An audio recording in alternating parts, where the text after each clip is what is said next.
Every so often I will hear people, see people on social media, hairdressers on social media, ask, would you charge for a haircut? Would you charge for a color? Would you charge for a highlight? There's a problem with this. When you ask this question, it doesn't tell you anything.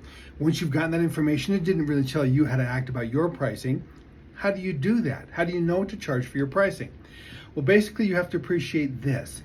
What it costs for overhead generally is going to remain consistent in this industry, roughly 50%, basically.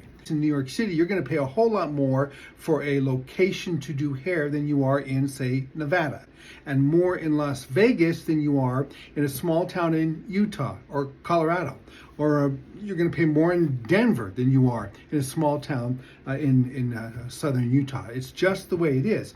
So asking what a person charges really will not help you at all. Once a person offered me a job up in Portland, Oregon. The starting was $125 or $150 for a haircut. He was very confident he could get me to $250 for a haircut within a year. My question to him was, how much do houses cost close to the salon within about 4 miles? How much is milk, eggs, bread, things like that?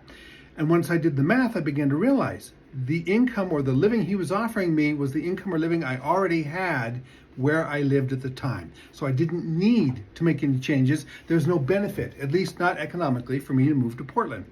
Now, how can you determine what the case is? What's the math? How do you figure it out? Try this. Google the following questions and then compare them. It'll help you a lot. What is a livable wage in my county? So mine would read on Google, what is a living wage in Weber County?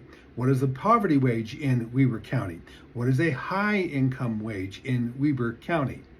Then compare it to what it means when you say those numbers. When you say how much it's going to be, say for instance in poverty, a person who makes a poverty wage, how much are they making in a year? Mid-income in a year. High income in a year, how much are they making?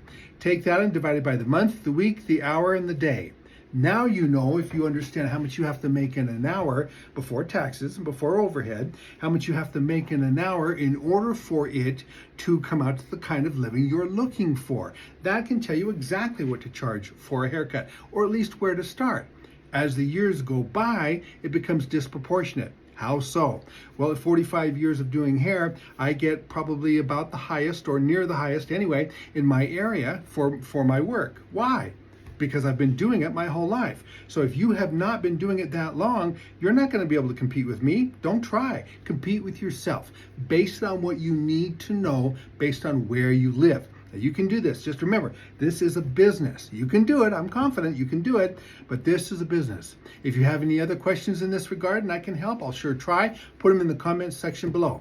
Have a great day. Bye for now.